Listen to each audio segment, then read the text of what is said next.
ესვე ახლად აღმოჩენილ ჩანაწერებზე სპეციალური პრესკონფერენცია გამართა ლაშა ტურლუშმა ფარული ჩანაწერების განადგურების კომისიის წევრის განცხადებით ჩანაწერები ძირითადად პოლიტიკური ხასიათისაა და პოლიტიკური პარტიების საქმიანობას მათი წევრების პირად საუბრებსა და ფინანსური ინფორმაცია შეიცავს.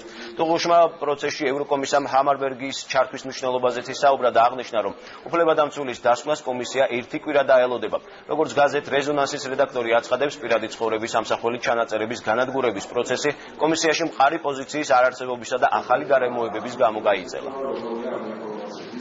ეს არის პოლიტიკური ხასიათის ინფორმაცია, რაც გულისხმობს პოლიტიკური პარტიების, მათი ლიდერების, მათი ოფისების, მოლაპარაკებების, შესაძლოა საიდუმლო რაღაც საუბრების რაღაცები არის მათ ფინანსურ აქტივობებთან და ფინანსურ საქმეებთან დაკავშირებული. შეგვეძლო ჩვენ თუ აუცილებელი იყო ბატონი ჰამერბერგის ჩართვა ის ადრე გაკეთებულიყო, ვინაიდან ჩემი აზრით ძალიან გვიანდება გადაწყვეტილების სისრულეში მოყვანა.